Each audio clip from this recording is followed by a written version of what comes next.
छत्तीसगढ़ के comedy king Amlesh Nagesh की Chhollywood cinema में जादू चल गए है। ओखर मजा के कहानी रिकॉर्ड कमाई कर नवा इतिहास रच दे है।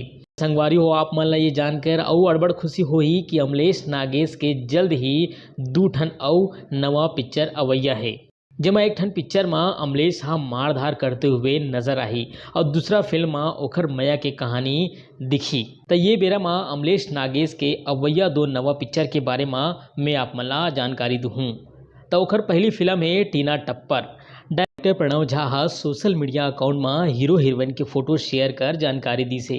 फिल्म में अमलेश के हीरोइन दीक्षा जायसवाल है और दीक्षा जायसवाल और अमलेश नागेश आजा समरेंगी गाना में नजर आ रही से, जोन हिट हो रही से। अब टीना टप्पर फिल्म में दोनों जन मया करत हुए नजर आही। फिल्म में दद्दू साहू कॉमेडी करत नजर आही। एकर बाद सिनेमा में अवैया है गुइया, जोन ला अमलेश नागेश खुद लिखे है। जैसन ये फिल्म के पोस्टर आप मन देखत हो, फिल्म में अमलेश नागेश मारधार करते हुए नजर आही।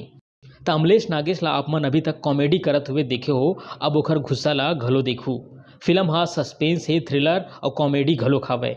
ये फिल्म के निर्माता मोहित साहू, निर्देशन मनीष मानिकपुरी है। गीत और संगीत नवल दास है। निर्माता मोहित साहू अब तक लव दीवाना, मोर जोड़ीदार 2 जैसन छत्तीसगढ़ी फिल्म बना चुके हैं। गुइया फिल्म के हीरोइन कौन होही अभी पता नहीं चल पा है। फिल्म के मेकर जल्द ही एकर खुलासा करही। मोर गोट बात आप मन ला कैसे लगी से मोला कमेंट करके जरूर बताहू। और अवैया छत्तीसगढ़ के नवा पिक्चर के बारे में अभी आप मन ला अपडेट देवत रहेबो। ता अभी बर अतनेच मोला दो विदा। जय जोहार, जय छत्तीसगढ़।